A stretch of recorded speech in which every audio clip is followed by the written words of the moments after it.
Welcome to CIO Leadership Live New Zealand. I'm Kathy O'Sullivan, Editorial Director for Foundry's Enterprise and Channel Brands in Australia and New Zealand. On today's episode, I'm delighted to be joined by Eion Hall, who is the Chief Information Officer at the University of Waikato. Kia ora, Eion. Welcome to the podcast. Thanks for being with us today. Thank you very much. I'm really excited to be here. This should be fun. Great stuff, and great to see you again after that beautiful visit to the university a few weeks ago. And look, we had a great chat at the time, and you told me a bit about your career to date. So can you share with the audience how you got your start in IT, and I guess what have been some of your career milestones to date? Sure, thank you. Hey, first of all, thank you very, very much for having me here. I'm really excited about this. And thanks for coming to visit our beautiful campus. It's a little known gem. It's an absolutely amazing space here in the Waikato. I fell into IT really by mistake. I don't know, 15 years ago, 10, maybe a bit longer, I was working for Hamilton City Council, and I was there as like a general sort of business advisor, business manager for a group of council services and facilities like stadiums and libraries and event centres and parks and all these amazing community assets. And I was very fortunate to be working in there. Anyway, they decided at Hamilton City Council that they would do a digital transformation program. And they created a steering group for the digital transformation program. I ended up on the steering group, and the program got off to a bit of an auspicious start, staggered, didn't really work. The person who was running it was decided that the role wasn't for them. And I remember at the time the chief executive, who was Michael Redmond, I've got a lot of time for, he said, hey, would you mind if these people report to you for a bit until we figure out what to do with them? And and so from there, we ended up managing that program of work. It was quite a big program of work. It took a bit of time to turn it around, 10 projects.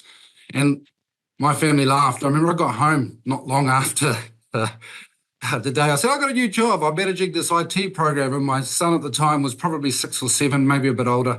And he said to me, Dad, how can you do that? You can't even use the Sky machine. And that's literally how I fell into IT. And from there, the CIO role became vacant, and I just delivered the program of work. And my motivation for becoming the CIO was more selfish at the time than anything, other than that I was 3/4 of the way through a program of work that I had a pretty good plan around, and I was pretty sure we were going to get delivered. And the last thing I wanted was someone else coming in and telling me how to do it. And so I said, I'll solve that problem by putting my hand up. That was my pitch. They gave me the job. And then from there, I ended up here at the lovely University of Waikato.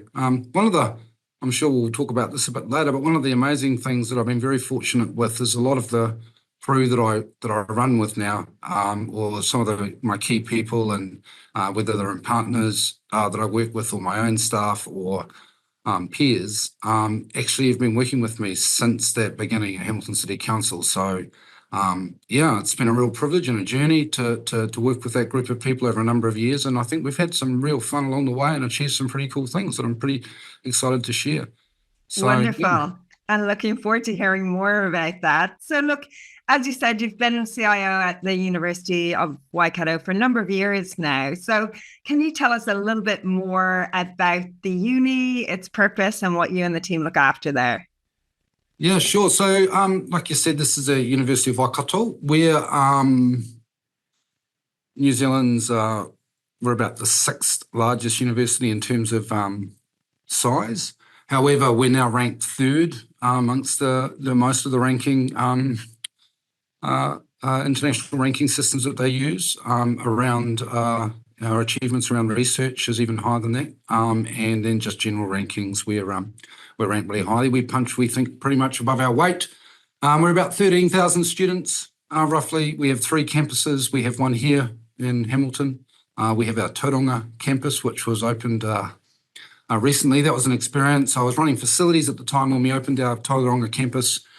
And so commissioning a building that had to start teaching on the first day of a semester was a lot of fun, because every day that the building was late, It was one less day for commissioning. It's not like you push out the start of the year. The students were arriving on the first day, whether we were ready or not.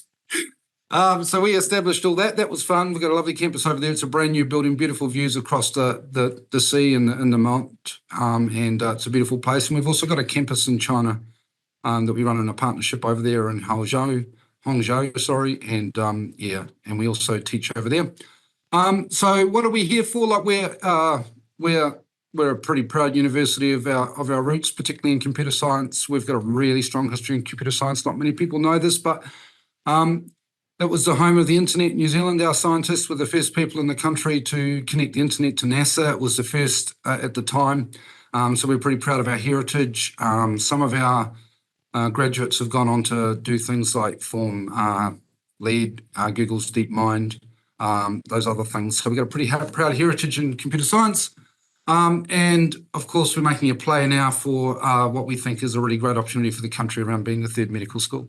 And we're really, really excited by that and the prospect of that and the opportunity to provide more doctors into our rural and communities, and particularly those that represent those populations, Māori and Pacifica and those sorts of things. So that's a really exciting initiative that I have to get in there because I'm really, really excited about the opportunity that provides for the country.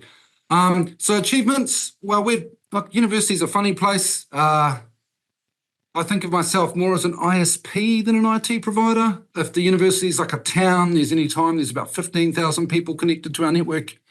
And for most of those people, they really want is a high-speed internet connection that works really, really well. So we've invested a lot of money. We've got really good partnership with Arista Networks, and we've invested a lot of money on that. And we've got probably the best campus network in the country, if not one of the best large-scale networks. It's high speed. It's got very little latency, very little friction for users in terms of what they need to do to engage with it and use it and work with it. We think we're pretty proud of that, and we've got that pretty right.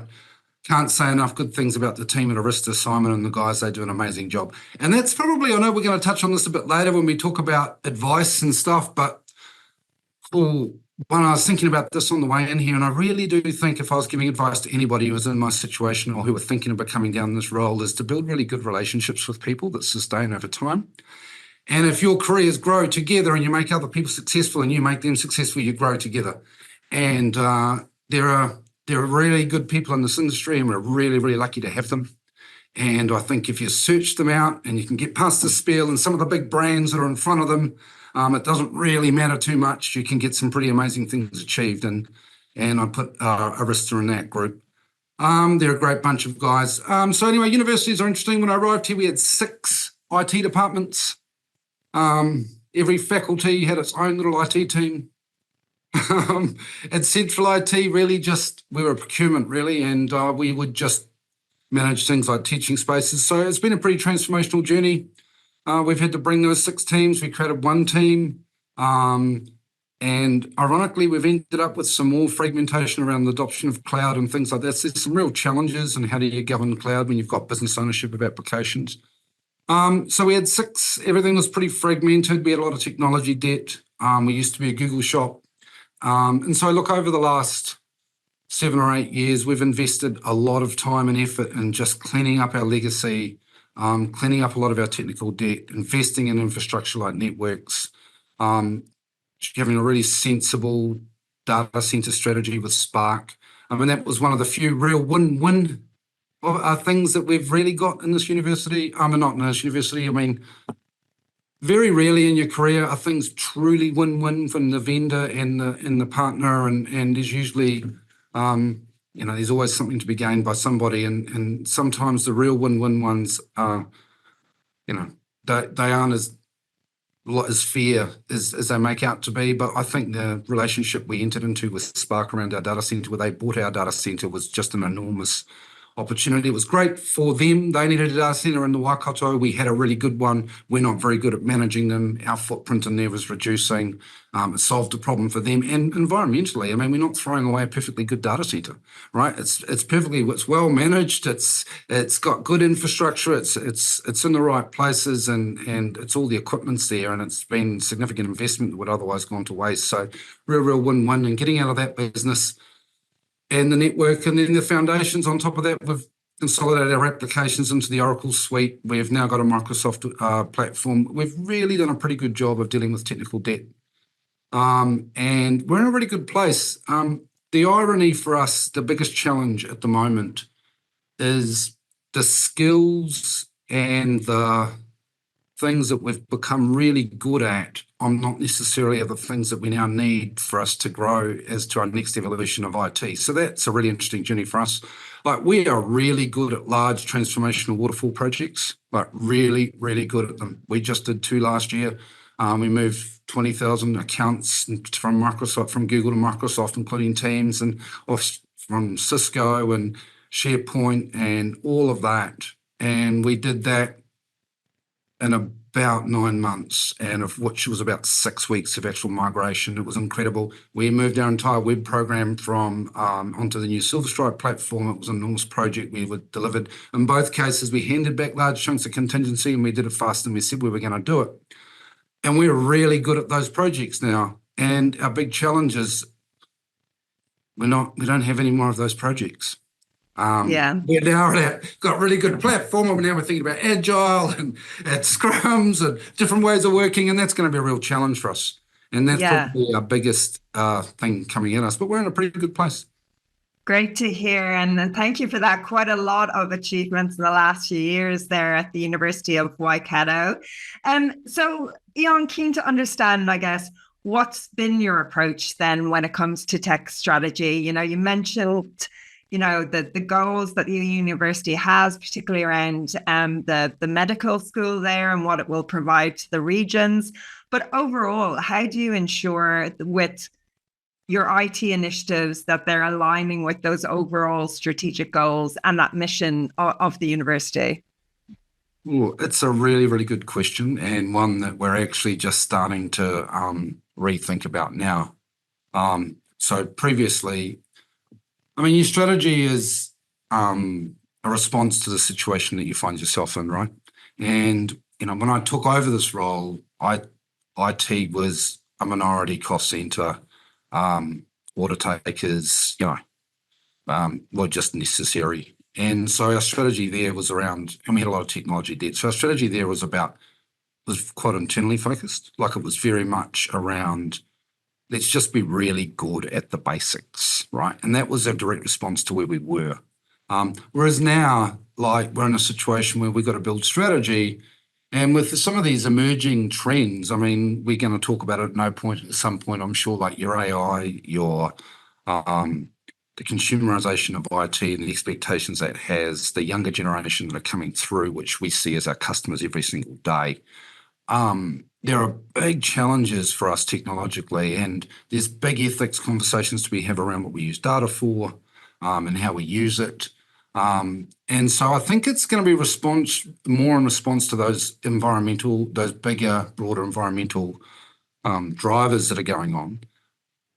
And I would put it, like, at the moment we're toying with the idea is, how does digital both inform and respond to the business strategy? And you've got to have that both lenses. So how do you get yourself in the conversations with the relationships with your peers and the senior members of staff and the board and the council or whoever they might be, around not just what's possible, but what are the big trends that are coming at us, and how do we manage, and how does the organisation position itself to take advantage or not be nailed by those? So that's informing business strategy. But then once the business strategy, how do we then enable? And let's be very clear that they're quite two different roles, but we need to serve both.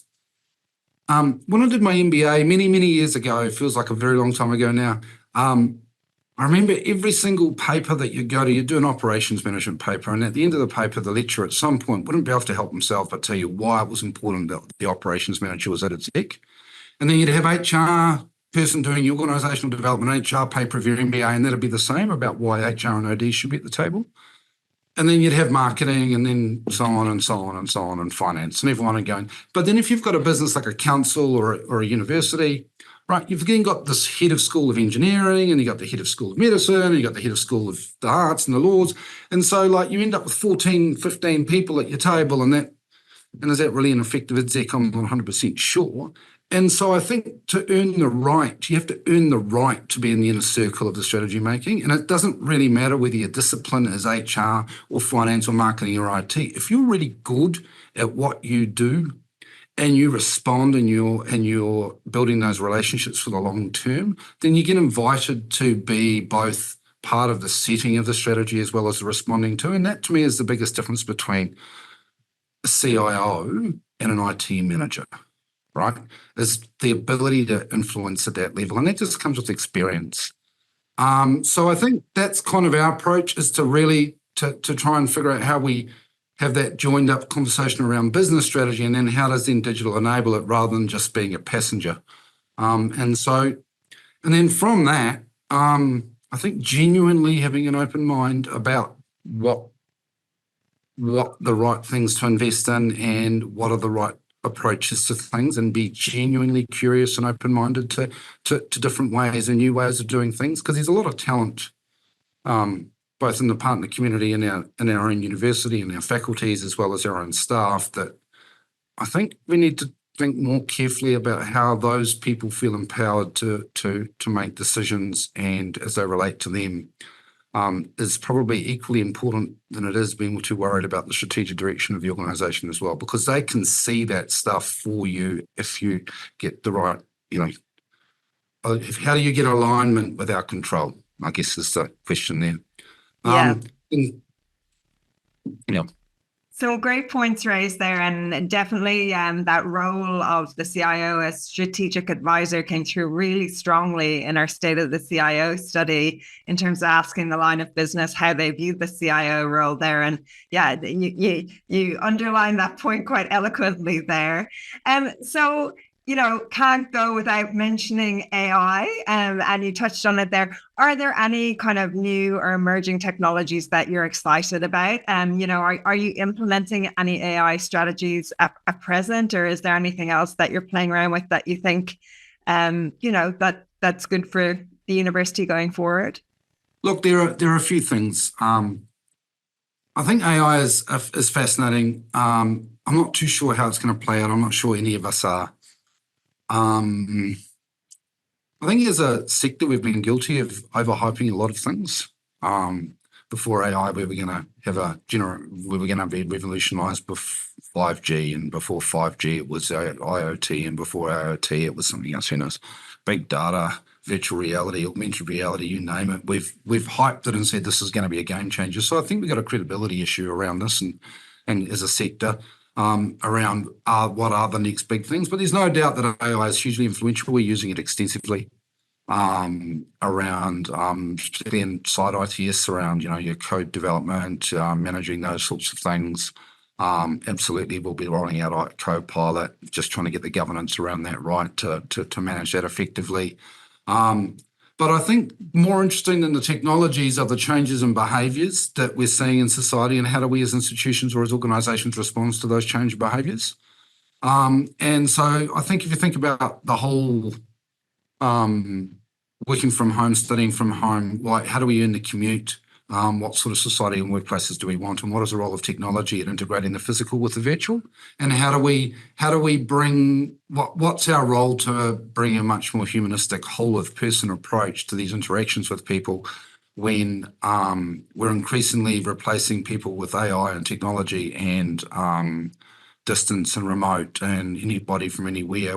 How do we manage that from the sorts of teams and organisations and products, etc. we want to build? Do we still get the same, collective sense of community? I don't know. And what's the role of technology in resolving that? We've got some big challenges as an institution. We've got young people who come here and they will expect to be able to write all their assignments using large generative models, right?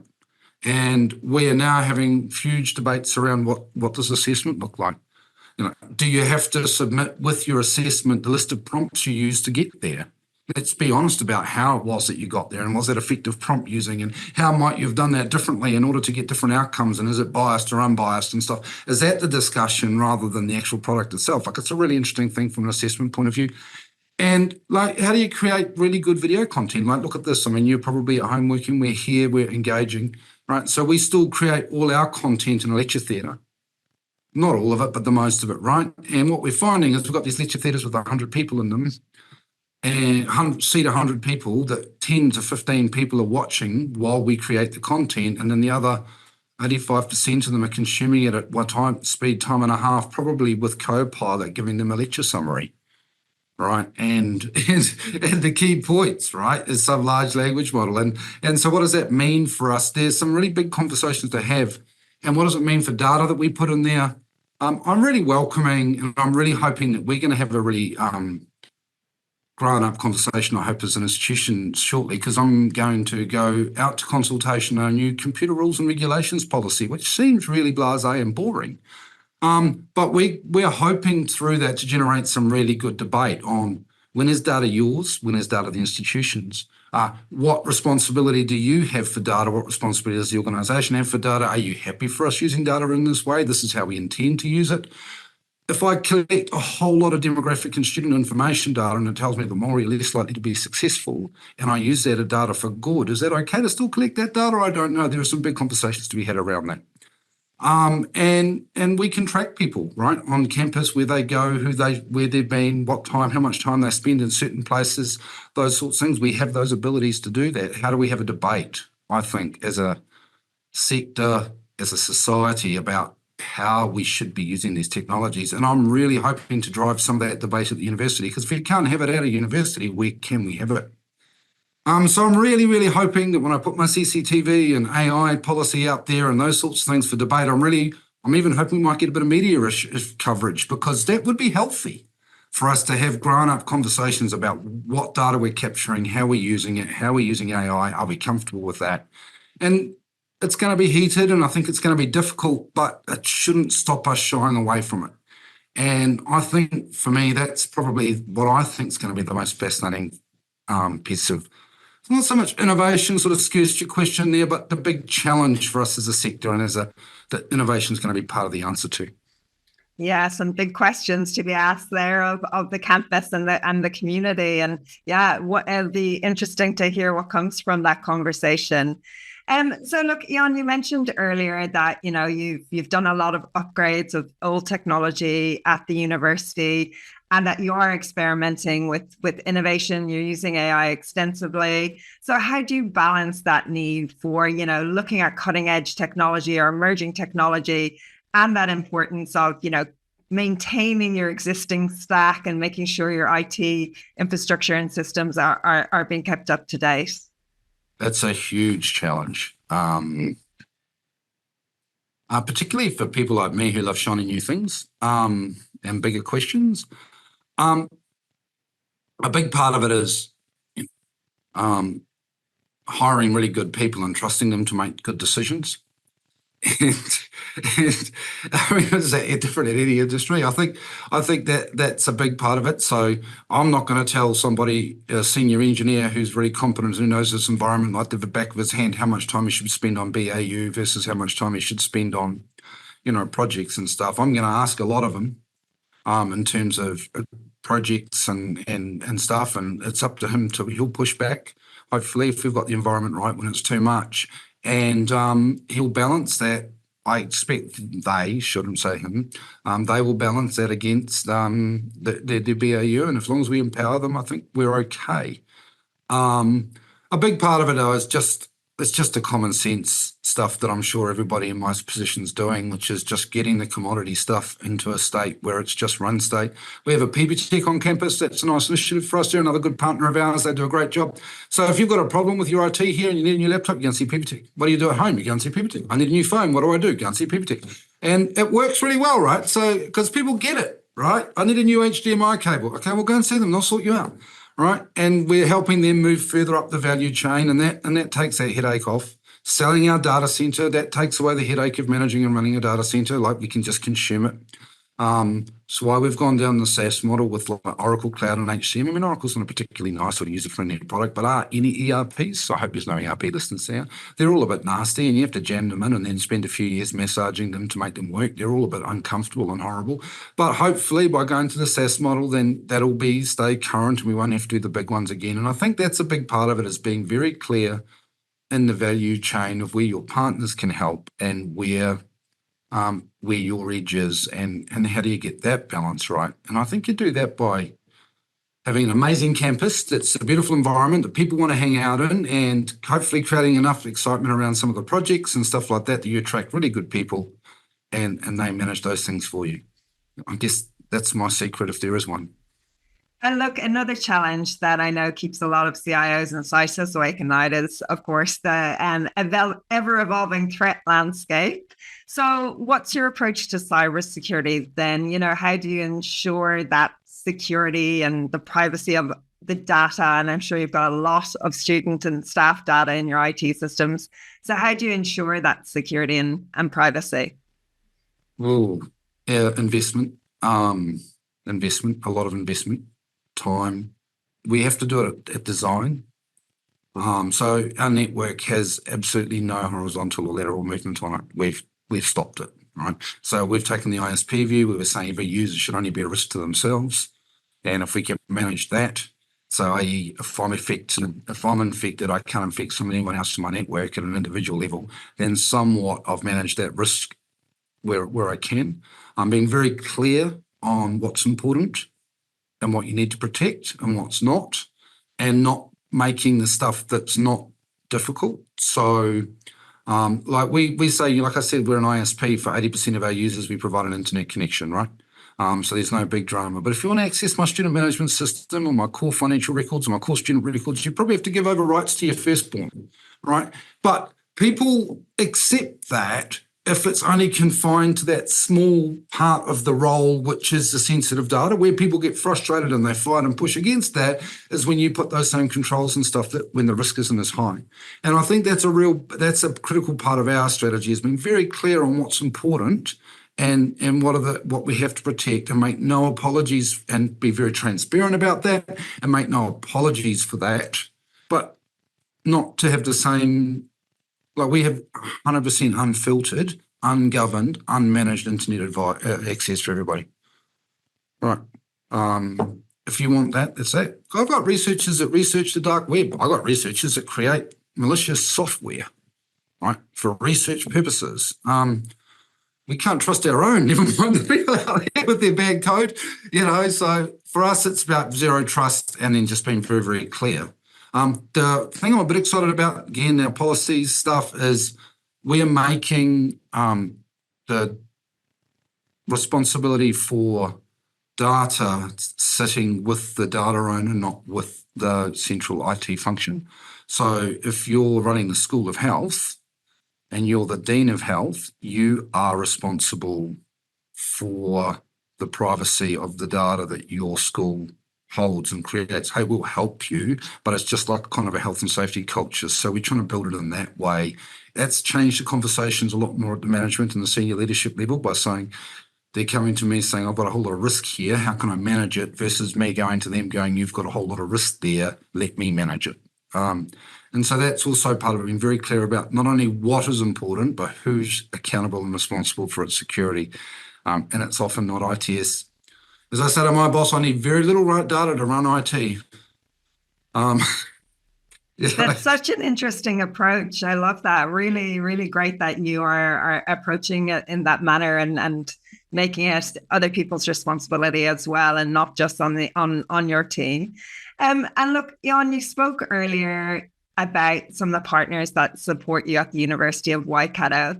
So when you are going out to market and you're looking for providers and partners, what do you look for, and what to you makes a good partnership? You have to have a genuine interest in the business, I think. Look, what am I looking for? Honesty seems, and integrity, right? And this is interesting. Like, one of the things I do when I'm going to market, or I'm hiring somebody, I'll talk to them and I'll say, so you're selling, you're going to be my implementation partner for my ERP system, right?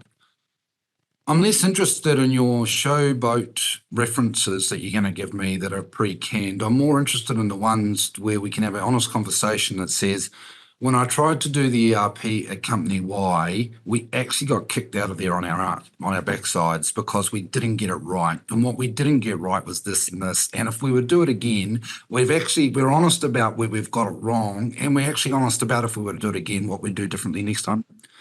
Right. And that's far more interesting to me than a gleaming CV that tells you how you seamlessly implemented an ERP system and blah, blah.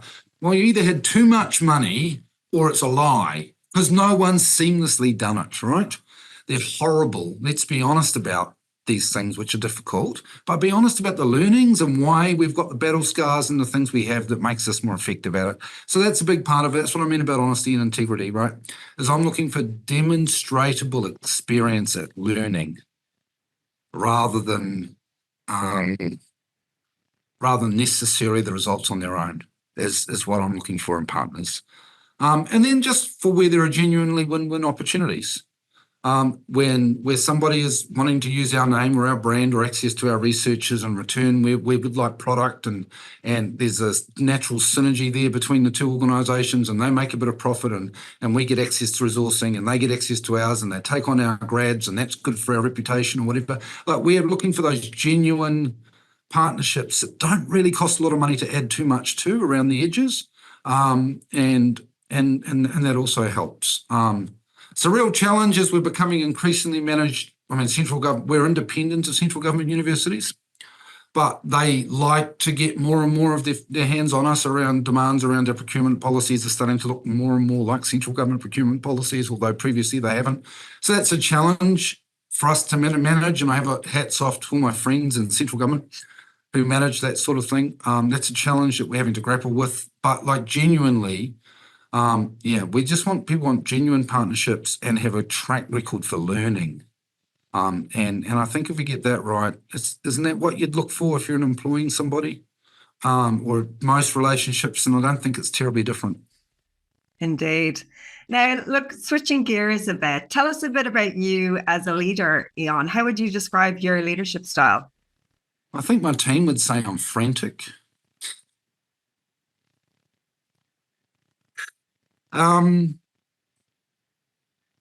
Look, I'm excited. I get excited. I'm excitable, probably. Is probably a term. I'm optimistic.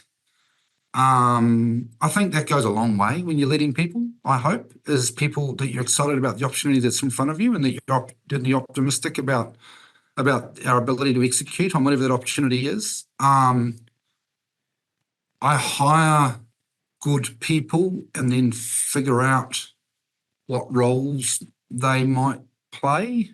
Hopefully my HR department don't listen to this, because that's technically not how we're supposed to do it within realms. But yeah, I like to hire good people and then like genuinely inquisitive, learning, good communicators, and then we worry about the skills and how they play in the team. And I think that's really, really important. I'm not good at the detail, which I think is probably useful. So yeah, that's probably my leaders. The thing I'm hopefully proudest of is I think is the development that I've seen in people who have worked for me who have now gone on to do amazing things. If you said to anybody in these sorts of roles, I think we'd all say the same thing when they say, what's legacy? You go, some amazing people in relationships that we grew and built. So I think that's probably the biggest part of my leadership. Like in some ways, I'm terribly proud of some of the people who've worked for me for 15 years, but in other ways, it's a huge honour. But should I be reporting to them? Like, how does this work? Like and I think if you're having those genuine conversation with your leadership team about those sorts of things and leadership itself, and even right now, like I've got a team of us where we're working with an organisational psychologist about talking about how we as a team are going to agree to come together and support each other. And we're an established team, but we think there's room for improvement. So I'm probably the most organisational development focused IT director. I see that's really my passion, right? I think is more organisational development in an IT context than it is probably IT. And any other tricks or tips that you found for getting the best out of your team and, helping them create that environment that helps them thrive? Well, I mean, not coaching, not telling is probably a big one. And even not coaching and actually just getting out of the way. It's sometimes we get in the way. I think it's really important to be cognizant of where you've come from. And so I came from a non-technical environment into a program management, project program director management role. So I skipped the whole technical part that I'm sure many of my colleagues and others have been through. And in a way, that was a strength when it came to managing some of the technical and those teams, because I genuinely had to get out of their way because I was absolutely not used to them and I just had to trust and manage them. What became interesting is when I became CIO and I hired a program manager to be in charge of the program of work, was I equally able to get out of the way when they were doing the job that I used to do? And am I going to allow them to pull apart my baby, right? And it is what it is. It is a baby, right? You start there, you build up a program office, you do it in your own way, and it's sort of it's your image of what it should be, and you take a lot of time and effort and energy and resources to make it work the way you want it to, and it made you so successful that you became the CIO. And now when someone else takes on that role that you used to do you have the humility to go, actually, I'm going to allow you to tear that apart and do it completely different in their own image or not? And I think if you can do that, then that goes a huge way for actually allowing people to be really effective at their jobs, because then you're not telling them how to do it.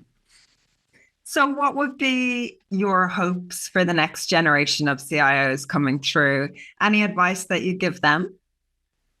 Like I said, build relationships, meaningful relationships well before you need them or want to use them, because that's just, you're just building those relationships with your peers who are going to go on this journey through your career with you, with your partners. You never know when a partner becomes a peer and a peer becomes a partner.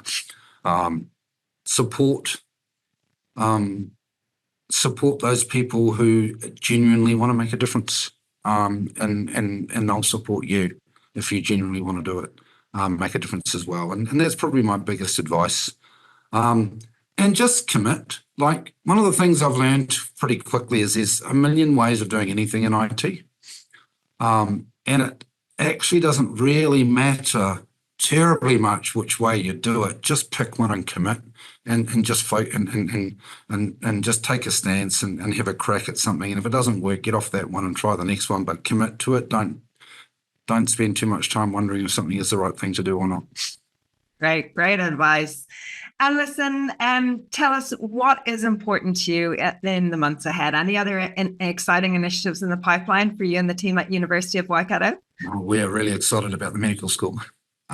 So that business case has been submitted. So that will go to Cabinet, we're hoping September.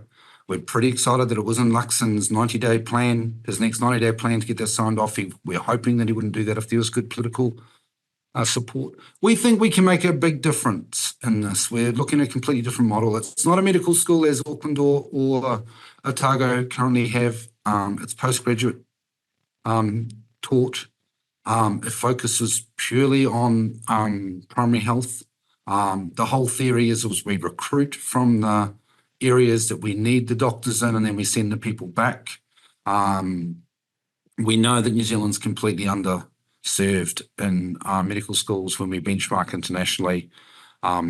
I heard it spoken about just yesterday that the weird Hunger Games thing we have going on at Otago in Auckland with all these first-year medical kids trying to get into second-year medical school, that's not normal. That's not the normal model in the world. Most places, if you're bright enough, you can find a medical school to train you. Here, we don't have enough doctors. We certainly don't have enough Maori and Pacific doctors, and importing our doctors isn't going to solve that. We need to create them and we need to grow them, and we think we've got a really unique opportunity or proposition to make a real difference to that problem.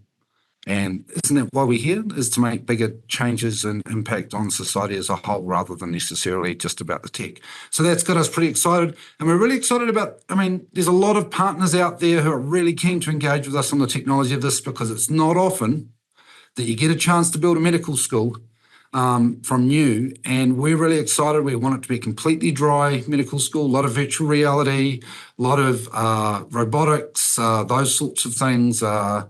Your fitness trackers, your health, your wearable devices, how that impacts on primary health, how you use that to gather information, your teleconferencing, how do you effectively deliver primary health care into remote parts of the world using technology is a really interesting problem to solve. So we're really excited about that. If that comes off in September and we crack into that, we've only got 18 months or 2 years or so to get the whole thing up and running. So that'll be pretty big if we can pull that off.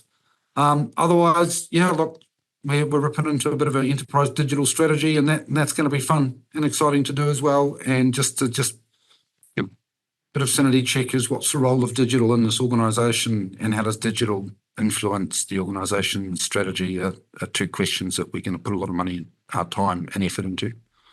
Well, lots ahead for you and the team at the University of Waikato. Eion Hall, Chief Information Officer at the University of Waikato, thank you so much for your time today. Kia ora.